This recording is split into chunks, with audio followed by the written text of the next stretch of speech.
Welcome to Masters of Momentum. I am your host, Sharika Himes.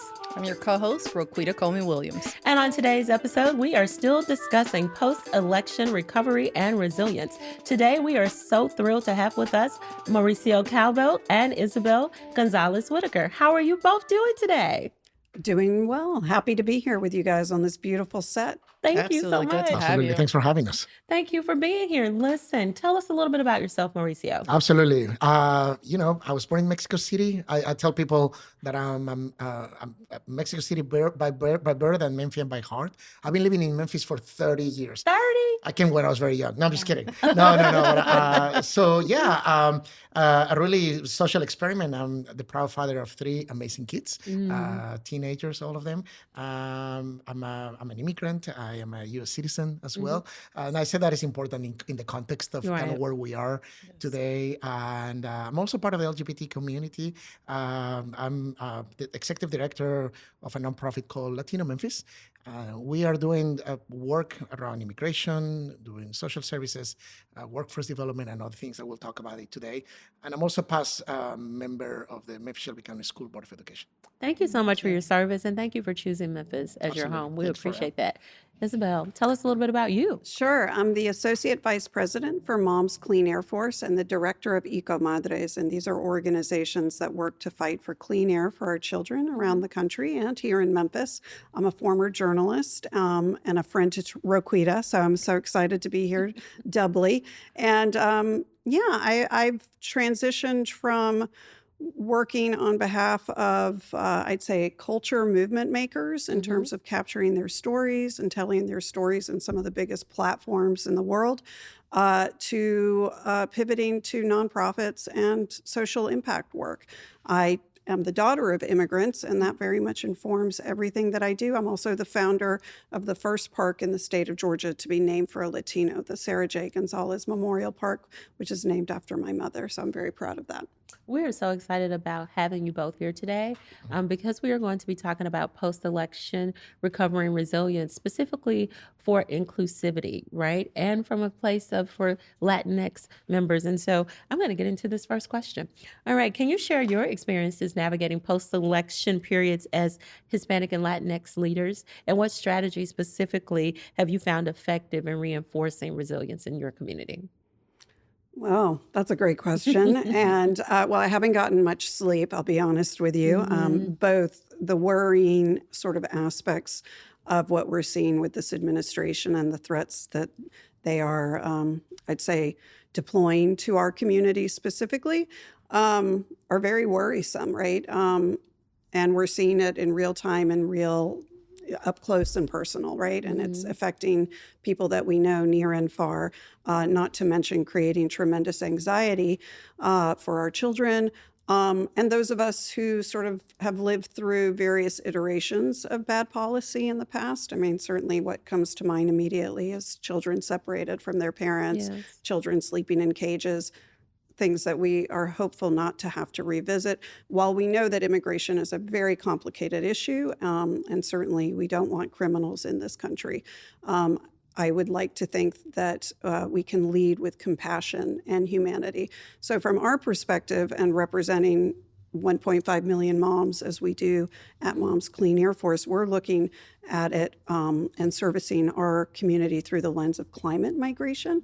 A lot of people that come to this country or even move within the boundaries of this country are moving because of global warming, because of global heating, because of extreme weather. I mean, we need only look at what just happened in California to know the scary severity of extreme weather, which is brought on by greenhouse gases and global warming. So we're working very hard to try to provide some counter narratives, to try to provide some opportunities for policy making. Even within this new administration, where can we enter in and have a voice and represent our community, both the moms wholly as 1.5 million, but also the Latinos that populate and constitute Eco Madres. So it's a scary time, but we're fortified, and even with lack of sleep for now, we know that there will be calm periods. But in battle, there are times when you have to activate, and then there are times for rest. Absolutely. Times for activation, time for rest. Time for rest. It's tough to follow. Isabel, you're amazing. I always knew that, but it's pretty amazing everything you're doing. It's difficult, right? It's challenging. I think this election was a reminder of many things. It's a reminder that that the Latina community is not a monolithic group anymore. That was one of the first questions that I got all the time. Is like, hey, why did the Latinos vote this way? And it's not surprising. We come from 21 different countries with a super diverse background of mix of cultures, and so it's not surprising that the electorate voted the way they did. I think it's another reflection that I had is, in general, as somebody who has run for office before and as somebody who is a relatively new voter, I'm really proud of that privilege and that right, is the amount of people who do not vote, the amount of people who vote uninformed and oftentimes are against their own interests. And I think that's a reflection that we have. On the primaries here, the last time I ran, only 13% of people got out to vote. 13%. And when you have seen in other countries how many people even in our own country, how many people put their lives in the line to come out and vote. And then you have people who are not voting. And now we're finding some of the policies and some of the actions that we're seeing, and people are surprised. I'm like, well, we knew this was coming, right? So I think, again, not a monolithic community. Just the level of voter engagement is something that across communities we have to talk about it. And we have to talk about that we not only need to be involved during the election time, we need to be involved before elections and after elections. As an organization, just to answer the second part of the question, Latino Memphis is closely monitoring this attack on this persecution on our community. We agree that the immigration system is broken. How we're going about it is not the way to fix it. And I love what you said about we have to act with compassion. We have to act within the frame of the law.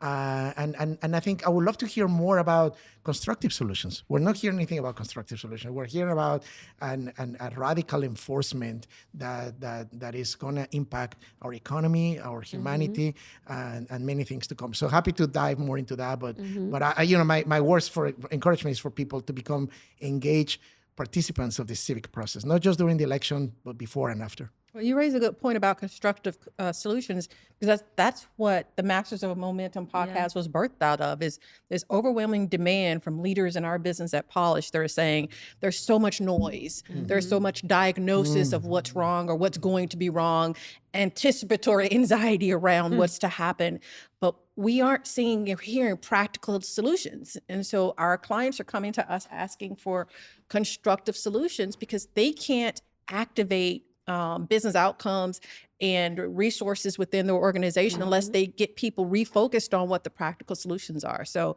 that's a very good. I love how you say noise, because that's right. It's noise, right? And it's hard to operate with when just noise. Right? Absolutely. So how do leaders like yourself, in the aftermath of elections, as polarizing perhaps maybe as this one may have been, depending on your position on that, how can they effectively advocate for their communities and ensure that their voices are heard and their needs are met? I think he brings up a point that I'm personally invested in, which is civic engagement, right? And that is a lot of what we do at Moms Clean Air Force and at Ecomadres. We're trying to help people find their voice, summon that voice, and then use that voice in a way that will drive impact. And I often say that people think of civics and they think, oh, that's running for office or voting. And I'm often saying, actually, there are about 3,000 things in between those two actions that are equally as important. So please, if you feel the calling, run for office. Thank you for doing so. Do it again. And voting, right? And I think, to your point too, we come from countries where democracy isn't always a given. My family is from Cuba. They had to escape persecution, death threats. Voting is a farce there, right? It's just sort of propped up. It's not real democracy. So I take voting extraordinarily seriously and know how precious it is. Aside from that, I think practical, tactical solutions, as you were saying, include, what organizations speak to me, speak to my community. How can I help? This is really, if anybody has capacity to do something, this is the moment, right? There are people that are hurting. There are people that are in pain. Take care of yourself and your own first. And if you have any capacity left over, lend your talents and abilities to an organization that can benefit from it, and also prop yourself up to be that voice. Maybe you're the person that speaks in front of the school board, right? Maybe you're the person that teaches somebody how to write an op-ed letter, or preps them for media, or helps organize and mobilize a march. It's not far-fetched. It's not hard to do. And it's sometimes, if not as powerful, it's more powerful than running for office or voting, especially in the collective. That's good. I love that you talked about civic engagement. It's important. I don't know if most people realize, but civics has been taken out of our schools for quite some time, and depending on your community, it's non-existent. As an associate dean of a local civic engagement program, the Memphis Academy of Civic Engagement, I'm not sure if you all are aware of that, but that is an initiative that we have to educate citizens. It is Thank you for free. It doing is a that work. 7-week Yeah. program. We are getting ready to actually start our spring cohort in a week or so. But I just wonderful. want to make sure that you all are aware of that. I didn't know. That's amazing. Yeah. Yes, very good. So that brings me to my next question about civics. So for those Latinx community members who are eligible to vote, who are citizens, how are they being educated around the policies? Because you mentioned that 21 different countries, right, that make up what people have tried to make a monolith, and it is not, in fact, with this community, is how are they being educated around voting and policies and things that may impact them and when we get to elections, local and national? Yeah, I don't think there is, as far as I know, a one specific targeted effort to educate all Latinos, and it wouldn't be healthy either, because as we talked a second ago, and you mentioned it, we're not monolithic, right? So people today, like, think about the majority of Latinos are probably getting their news and information in the same way than the rest of the communities, like through social media. Through that, there might be some specific channels in a language or whatever, but for the most part, people are listening to social media and hearing. You know, I speak as the father of 3 Latinos, right? And they're all among themselves. They are different, right? So it's, for me, it would be unfair for me to say all Latinos are listening to this channel or that channel. And again, I think that's a healthy thing. I do want to go back to the previous question too, because I think this is important. That the people, you know, it's amazing to tell people to be civically engaged, but right now with this particular community, some of them, or some of us are, or some of them are being specifically targeted. And it's so difficult to try to empower people when they're also Scared. Yeah, to they're speak very up, vulnerable. right? I mean, I spoke to somebody yesterday who was afraid to call the police to report a crime as a victim, right? So certainly people are going to be less likely to speak up at other things. However, you are asking, how do we engage people and how do we engage each other? I think this is an opportunity, as Isabel said, and you mentioned through the academy, that others need to step up, right? I mean, we have to be, whether we call it our brother's keeper, our sister's big sister, or our neighbors, we think it's a moment to show empathy for others, because some of these things that we're seeing, this may not be my issue. Climate may not be my issue. I may not be a mom. I may not be African American. I may not whatever, or I may be all any of these things. But we have to protect each other, because ultimately we're sharing the same planet. We're sharing the same democracy. We're sharing the same school systems. And I think there's so much division, and there's this tendency to keep us polarized, and it's not going to be healthy. What we have to find is the common ground. You know, we may not agree on everything. That's fine. Isabel and I probably don't agree on everything, right? And that's okay, right? But if we can find that 20, 30, 10% that we can work on, let's work on that 10%. So in this environment and climate that we find ourselves in, and Roquita and I really like to be honest, and we like to have meaningful conversations. People are afraid. People aren't going out. How can we support those in your community that, just to your point, who may be suffering injustices and afraid to actually protect themselves? Like, how can we help empower them, and what can we do to make sure that people aren't just being victimized? A lot. And I just jump in Well, and then I think finding organizations like Mauricio's, I think like hyper local engagement is really important. And I think especially vis-a-vis this administration, there will be perhaps not so much that we can do on the federal level, and in Tennessee, not so much on the state level, to advance more inclusive policy, let's say, as an example. However, mayors, school boards, there are other jurisdictions of power and influence that can be reached and influenced, and also organizations like Mauricio's that are focused on the hyper-local, that know the touch points and know the pain points and know the people in need, and how to pair them with the services that they may be seeking. I also think it's just a really important time to check in on people. Yes. That's a very How are you doing? Yeah. I'm here for you. How can I help you? I mean, especially if you're in a position where you're not as vulnerable, exposed, it's sort of the time to stick your neck out. Got it. And I think I'll add to what Isabel said.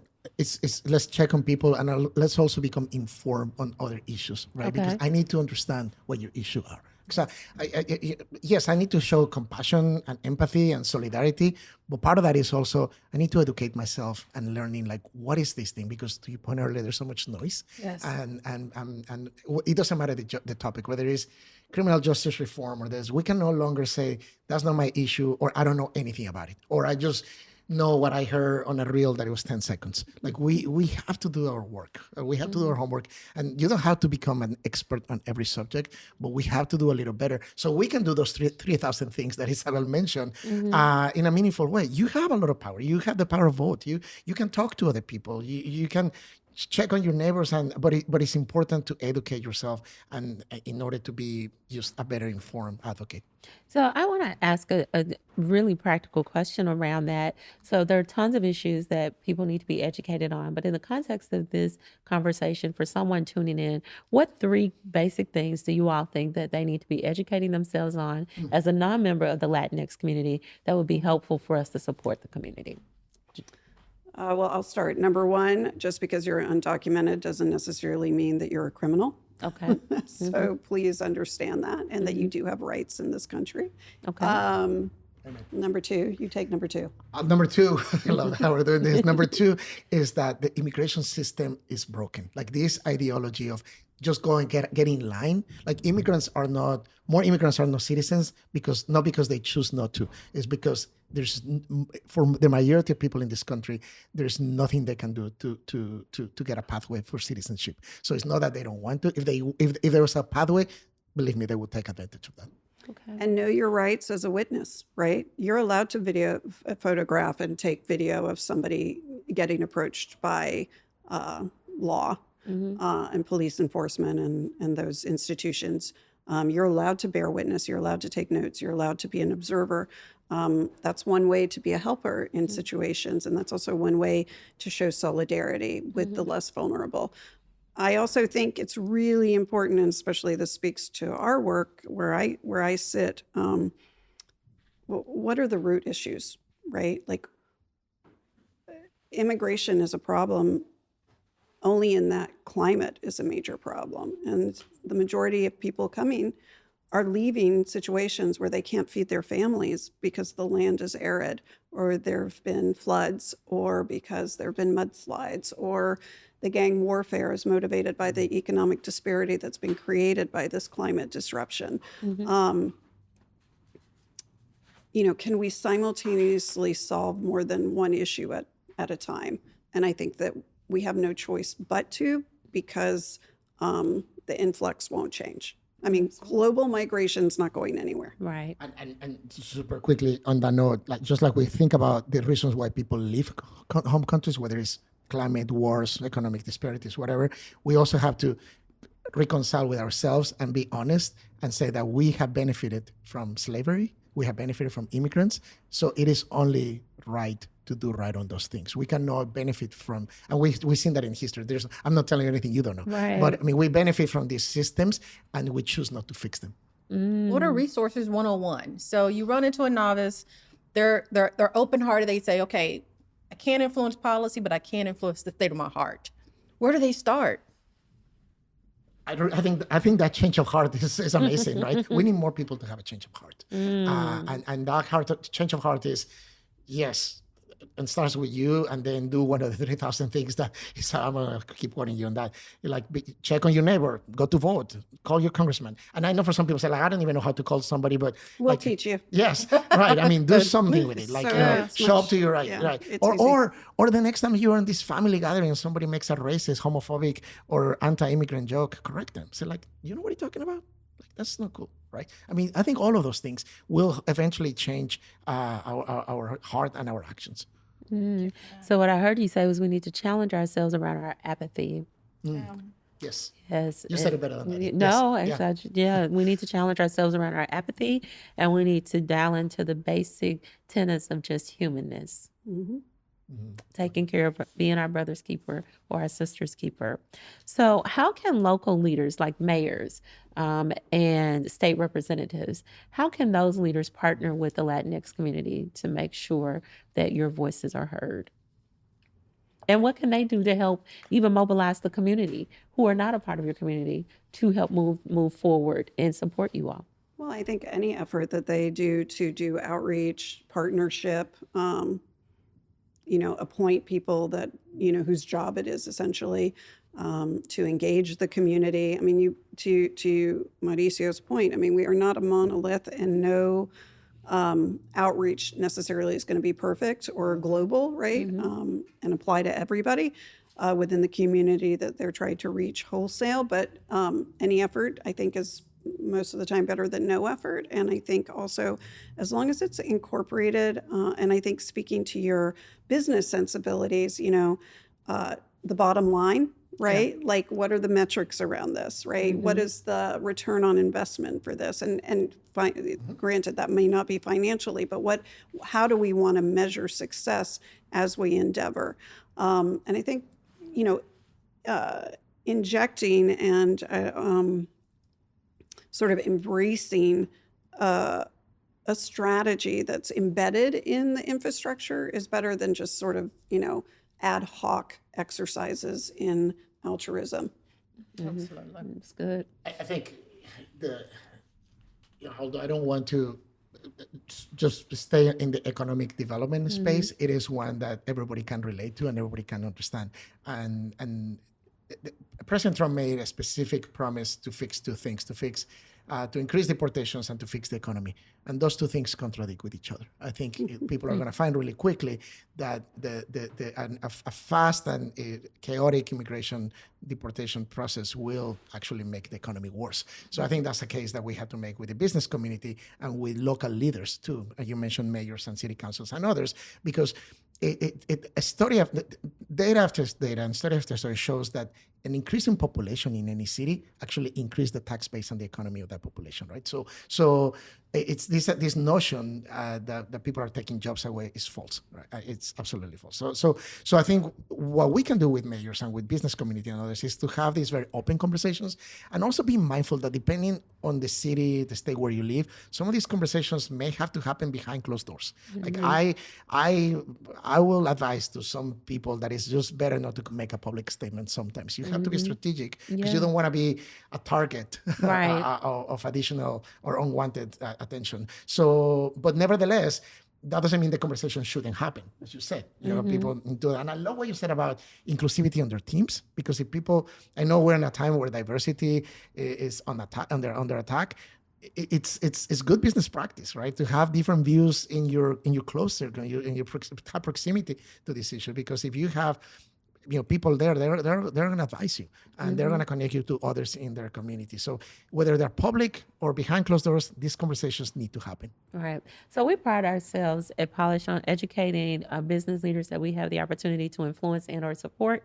And I want to just go back to making this connection to, even if someone is in your city and they are undocumented, they are buying goods, they're buying services. They're paying taxes. They're adding exactly on every They're contributing purchase. to Social Can you Security, speak which to they that? will never get. Yeah, no, I wanted to, 2 points. 80% of all farm workers, and in fact, I think it's even higher for outdoor workers, are Latino, right? So you decimate a population and you don't have food on your grocery shelves.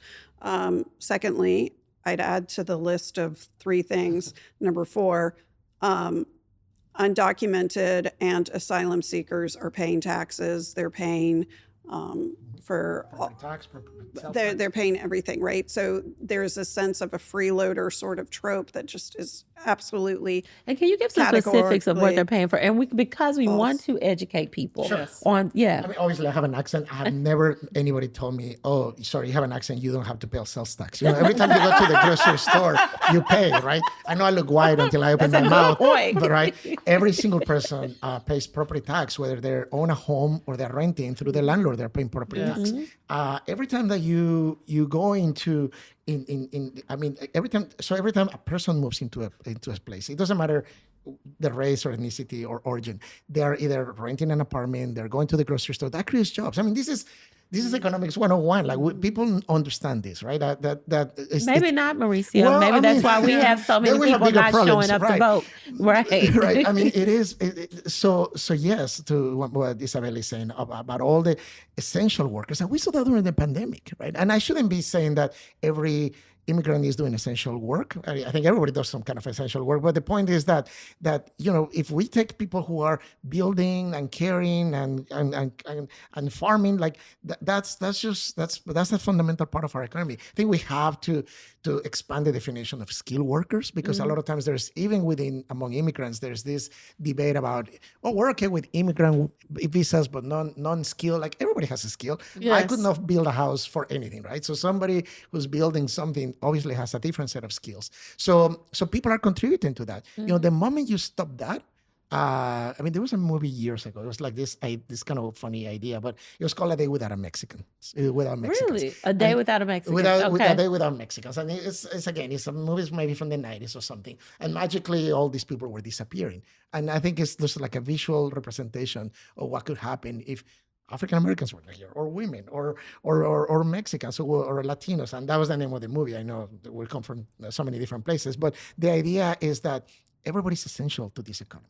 And it's not a zero-sum game. There's enough for everybody. The more people we have, the more we contribute. That's good. And I think a really important lesson for all of us as we are finding our way forward, if you want to just do some of the very basics, is you can just look up on average what the percentage of Latinx folks are in your community. And then you can think about, and you can Google, what does one person spend in the economy, and then multiply that by the number that you've seen, and then withdraw that from the contribution to your local economy. If you are a city leader, if you are a city representative, if you're a state leader, those are some numbers you may want to just do because that you can detract from your local economy, and that's the impact if suddenly one day all of these people stop showing up. Well, we see that all the time when people, if there's a new company coming in town, the chamber, the mayor, whomever will make an announcement. We have these companies coming to town where it's going to create 10 jobs or 100 jobs or whatever, and it's going to have this impact. We can also do the opposite. We say, 100 people are leaving our economy. What impact is going to have,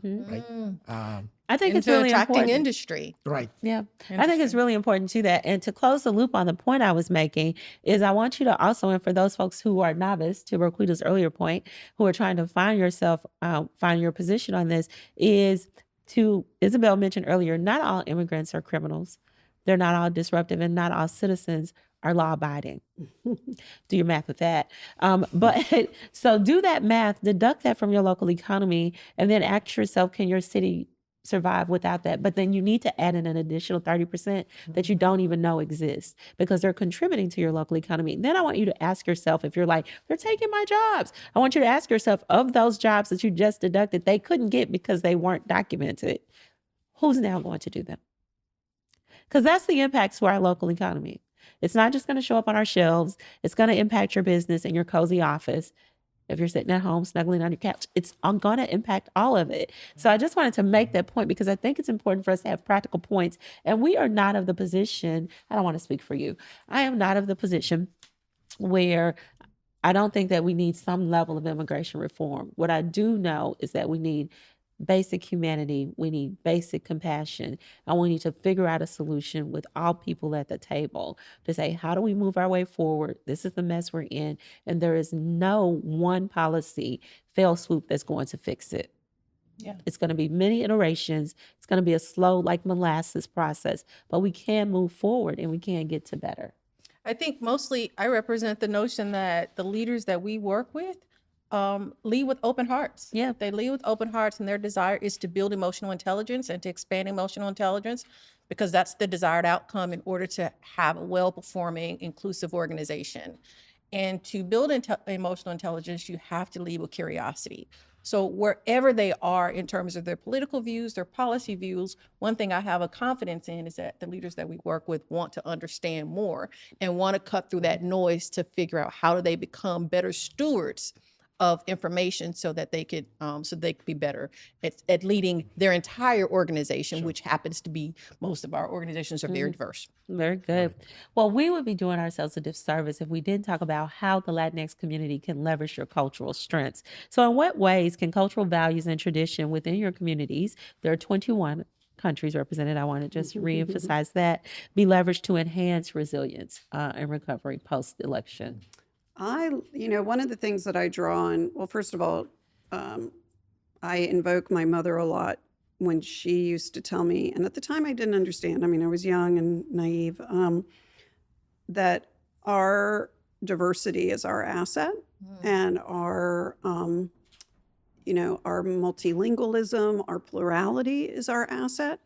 And I'd expand that also to our generationalism is our asset, right? Like this idea that we sort of have, I think, brought with us this idea that expands on the nuclear family concept to include grandparents and cousins. And I grew up with my grandmother in my house. This idea that, multi-generations can both provide wisdom up and down the ladder, and inspiration across it, and strength. So I like to think that it's our uniqueness that makes us superstars in the United States. And not to mention like a very strong, not to fall back on a trope, but a work ethic. I mean, we have, the majority of us have come from or approximate to those who've come for better opportunities. And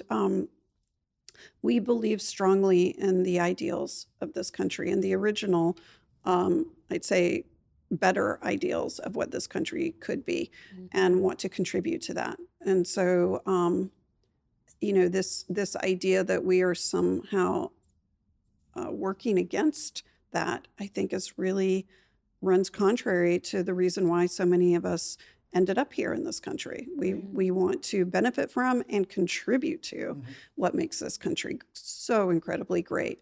And we know, because we've come from countries where even sitting like this could land us in jail. Wow. Right. Did you want to take a stab at that? She's the cultural expert. I will say that culture could be some kind of a part of a universal language that we could all appreciate in all its forms, right? And it's you look at these beautiful flowers or these paintings. Not everybody has to like the same thing, but oftentimes it's a safe entry point, and maybe something that people can. It might sound really basic and simplistic, but everybody loves music. Most people love music, right? And music is this collection of things. Like even thinking about salsa, it has Afro origins, it has Latin origins, Arabic origins, and it's something that we can all agree on, right? Like the moves, and people enjoy that. And I was talking about a different kind of salsa. Food is something that people typically enjoy, and when we're sitting around a table and sharing, breaking bread and sharing, or breaking chips or empanadas, it's something that people can relate to, and that's again maybe a very simple but safe entry point to have these conversations. Today, most restaurants in the United States, I would say, I think I read a statistic, almost like 70% of restaurants have a Latinx dish item on their menu. Right. Think about it, from empanadas. And salsa outsells ketchup. It does, right? Wow. To Salsa outsells ketchup. to avocado and toast, 70% of restaurants have a And I thought you were Latinx going to bring it back item to on the Bad menu. Bunny. Hey, Bad Bunny salsa, right? You're right. Bad Bunny, is an incredible unifier, I think, Yes. and is taking He's both done our culture and music to an entirely new level. And Raquita knows I was deputy editor of Billboard for several years, and we featured him when he was first coming out, and you could see sort of this resistance narrative and pride that he has just, embraced and is sharing with the rest of the world, that is coincidentally coming at a very interesting time. So sorry, who is this Agreed. again? That bunny is I am like not a cool kid, for those of you who do No, not but know. that's awesome. like a Latinx rock star. Not a rock star, your mind but is Rican. about to get blown. Yeah, he's like So sort cool. of, yeah, Okay. He's the cool guy. He's Okay. hip hop, reggaeton, and now with a very recent album, like speaking to like the musical history of Puerto Rico, where he's Yeah. from, which has its own struggles with colonial constructs. And speaks to that. And in fact, I thought it was really, I could talk about Bad Bunny No, no, forever, but absolutely. he announced that instead of going on tour, the world has to come to him, and he's going to do a residency in Puerto Rico, which is a really beautiful way to love That is also fantastic. showcase, right? He's sort of like flipping the script on the traditional music tour. What a way to use Wow. your influence, Wow. right? Absolutely. Yeah, that is a And, beautiful and way. he only, sings in Spanish. Really? Yes. I love But he has some that. dope beats. You don't understand anything he's saying, but there's some dope beats. What my But body people can does. relate to that. Yeah, Yeah, absolutely. that's Good. Absolutely. So this may be a very somber question, but I read yesterday that the current administration has decided to pause federal grants. Do either of you have any fear around that for the organizations that you lead? So, If you can but even answer that breaking news, I question. haven't heard a specific Okay. part of, I don't know what Okay. specific grants they're talking about. We're talking about how a way to slow down the economy. But the answer, again, I don't know what the specifics are, but it's And neither do I. I right. just, yeah, just But read it. I mean, but we have seen that some grants will be targeted, right?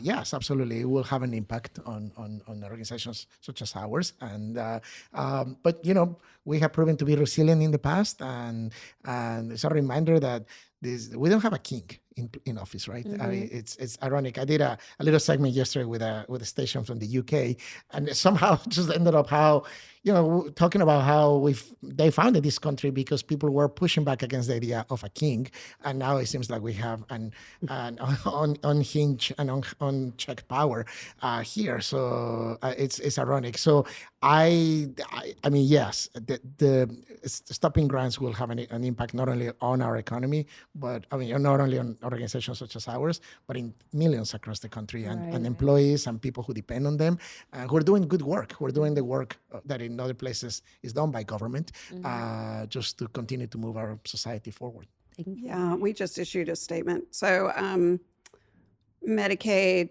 SNAP benefits, Head Start, they've all been paused. It's an unfortunate targeting of resources that go to a community that is in this country the most vulnerable, right? And these are our poor, just so we're talking about. We're talking about all of our poor, all colors, the impoverished rainbow, and all of vulnerable. it. We're talking about our poor. It's really scary what's to come, and I think it sort of underscores the interest in not only the removal of support for DE&I efforts, right? Like it almost feels punitive if I were to say so, but also this idea of sort of dismantling government and consolidating power to the top, which is in fact what the director of office of OMB, who we are pushing for his nomination to be stalled as a result of this announcement.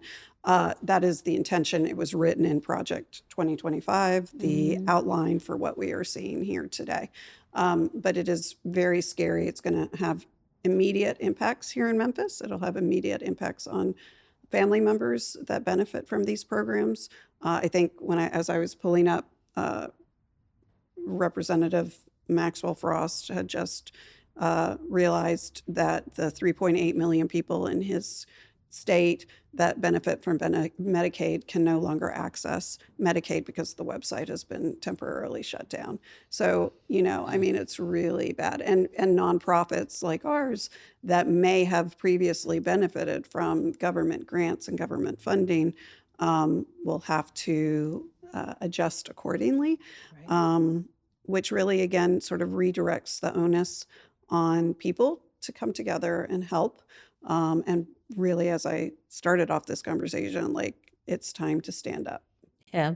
And the reason I asked that question is A, I wanted to bring light to that. And number two, because it is time for us to all use what we have to support. It is going to cause for us to support agencies like theirs, but others that are very important to us, because if they don't have the funding, then then it impacts all of our communities. absolutely. And the downline impact is going to be, it's going to impact you, whether you are vulnerable or impoverished or not. It is going to impact you. So we need to start finding agencies and programs that we are passionate about to support them, not just with our time, but with our voice, with our energy, and our other efforts. They are going to need that from us. Thank you for saying that. I'm still Absolutely. shocked of hearing whatever you guys are saying. That's really bad. What I would like to ask both of you to do, if Rosquita doesn't have any objections to this, is to look directly to your camera. And I want you to speak to those in your community that may be tired. I want you to do 2 messages. Your first one, speak to those in your community that may be tired of going through this cycle, that may feel hopeless and helpless. And just give them some hope, and perhaps maybe any practical piece of advice that you can give to them.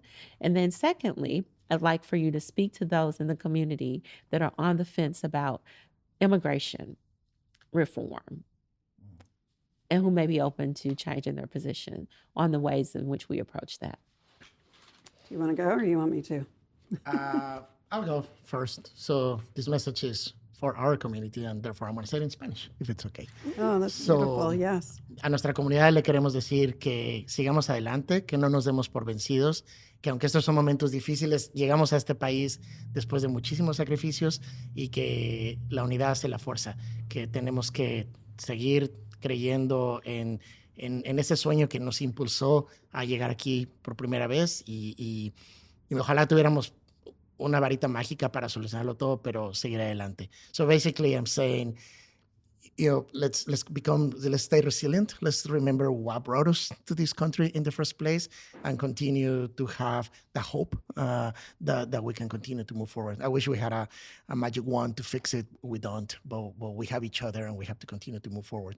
And for those who are on the sidelines of immigration, I will say that, as I said earlier, that the immigration system is broken, absolutely broken. It doesn't work for businesses. It doesn't work for the government. It doesn't work for our national security. And it doesn't work for immigrants either. So what we have to do is we have to overhaul the system. And we have to find practical solutions that reflect our values and address our economic needs. And there is a way to do both, right? We have done much more complicated things, so we can do that. We just need the political will to do these things and stop using immigrants as a scapegoat and immigration as a political football. So we have to get to that point. It's human. It's the right thing to do, and we have to do that. And I will just say this to close, that right now the topic might be immigration, but your topic, your issue is the next issue. So if we don't address these things right now, you're next. And because we're on this together. I'm not sure I can follow that. That was beautiful. And thank you for saying it in Spanish. Okay, so regarding immigration, I think what I want people to know is that it is a complicated issue. There are no simplistic answers, but if you anchor the strategy in simple values of love and compassion in children and the most vulnerable, at least starting from there can create a humane approach to a solution ultimately. And then as far as dealing with where we are right now and finding fortitude and strength to move forward, this country has gone through other terrible, terrible moments in time and other extraordinarily difficult moments in time, and has persevered, not without pain, not without struggle. I like to think that this will just be a temporary moment in time without, I'd say, the acceleration of violence and other, negative potentialities. I hope that that we can get through this together, as you said, Mauricio, as brothers and sisters in arms, and by that I mean these arms, and work toward a unified outcome that again is centered in compassion and empathy. That's good. Thank you so much. I appreciate that. Now, because we believe in pursuing wellness as a lifestyle, regardless of what the outside circumstances are, what are you two doing to take care of yourself during this time? What's bringing you joy right now? My son's basketball games. Okay. I mean, I think rooted in family, and I try to get 8 hours of sleep. It doesn't always work, but Okay. This weekend, Saturday, I'll confess, it was hard. It was just the first week, and I was in this moment where I need to read the news because of my job, but the more I read, the more depressed I got. Does that make sense? It's just like, if I don't get informed, that's not good, but if too much information is not good either. And I'm like recommending to working out every single day, and especially if I do it early in the morning. Whatever you do, you don't have to do a marathon every day, but do something, especially early in the morning. I think that there's the science that tells us that like oxygen into our brain, and it's good. Just commit to yourself, because it's almost like the analogy that we hear every time we get on a plane, that you have to put your mask on first. That is not selfish, but in order to help others, you have to be well yourself too. Absolutely. So good. Well, thank you so much for being with us today. We appreciate it. Thank you for joining us, and we will see you next time on Masters of Momentum.